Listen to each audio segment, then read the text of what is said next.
Customs, excise ও VAT commissionerate নিয়ে বিজ্ঞপ্তি প্রকাশ করা হয়েছে। আমরা চলুন বিস্তারিত অংশগুলো দেখব।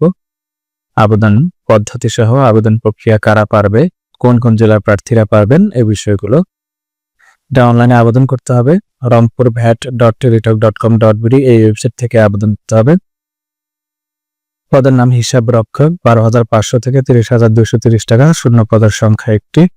কোন স্বীকৃত বিশ্ববিদ্যালয় হতে বাণিজ্য বিভাগে স্নাতক ডিগ্রি অর্থাৎ কমার্স থেকে অনার্স অথবা ডিগ্রি সেকেন্ড ক্লাস থাকতে হবে।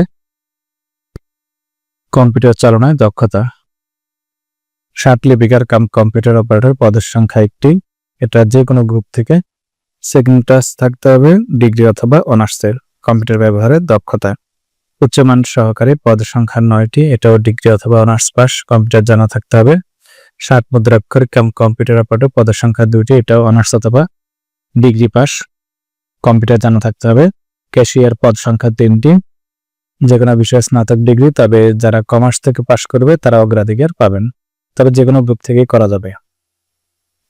ডাটা এন্ট্রি অপারেটর, পদের সংখ্যা 1টি। উচ্চ মাধ্যমিক পাস, যে কোনো গ্রুপ থেকে যে কোনো পয়েন্টে শুধু পাস করলে হবে।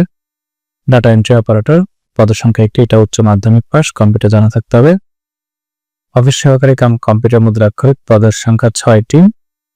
এটা উচ্চ মাধ্যমিক পাস, কম্পিউটার জানা থাকতে হবে। গাড়ি চালক, পদের সংখ্যা 4টি। 8ম শ্রেণী পাস, বৈধ ড্রাইভিং লাইসেন্স থাকতে হবে। সিপাহি, পদ সংখ্যা 34টি। এসএসসি পাস, পুরুষের ক্ষেত্রে পাসপোর্ট 4 ইঞ্চি, মহিলার ক্ষেত্রে পাসপোর্ট 2 ইঞ্চি উচ্চতা। ডেসপাচ রাইডার, পদের সংখ্যা 1টি। উচ্চ মাধ্যমিক পাস, মোটরসাইকেল চালনায় বৈধ ড্রাইভিং লাইসেন্স থাকতে হবে। অফিস সহায়ক, পদ সংখ্যা 14টি। SSC pass. এখানে জেলার কথা খেয়াল করুন। যে সকল জেলার স্থায়ী বাসিন্দাগণ আবেদন করতে পারবেন: কুড়িগ্রাম, গাইবান্ধা, ঠাকুরগাঁও, দিনাজপুর, নীলফামারী, পঞ্চগড়, রংপুর ও লালমনিরহাট জেলার স্থায়ী বাসিন্দাগণ আবেদন করতে পারবেন। অর্থাৎ এই জেলার বাইরে অন্য কোনো জেলার প্রার্থী আবেদন করতে পারবেন না। 1/5/2025 তারিখে বয়স হিসেব করতে হবে। 18 থেকে 32 বছরের মধ্যে। আবেদন শুরু হবে 8 মে 2025 তারিখ সকাল 10টায়, শেষ হবে 12 জুন 2025 তারিখ বিকেল 5টায়। অনলাইনে আবেদন করার জন্য ছবি, সিগনেচার, ভোটার আইডি অথবা জন্ম নিবন্ধন, এসএসসি, এইচএসসি এর ইনফরমেশন গুলো লাগবে। ডিগ্রির বা অনার্সের আবেদনের ফি হচ্ছে 1 নং পদের জন্য 168 টাকা, 2 থেকে 8 নং পদের জন্য 112 টাকা, 9 থেকে 11 নং পদের জন্য 56 টাকা, যেটা আপনাকে শুধুমাত্র টেলিটক সিম দিয়ে মোবাইলে এসএমএস পাঠিয়ে টাকাটা পেমেন্ট করতে হবে, অন্য কোনো সিম থেকে পাঠানো যাবে না। এসএমএস এর কোড হচ্ছে রংপুর ভ্যাট, একসাথে লিখতে হবে। এরপরে স্পেস দিবেন, স্পেস দিয়ে ইউজার আইডি লিখবেন। ইউজার আইডি অনলাইনে ফর্ম পূরণ করা শেষ হলে পাবেন।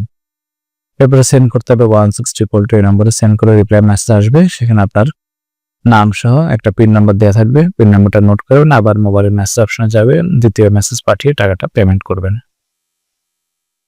তো এই ছিল সর্বশেষ তথ্য। নতুন কোনো সার্কুলার পাওয়ার জন্য অবশ্যই নিয়মিত লাইক কমেন্ট করুন। আল্লাহ হাফেজ।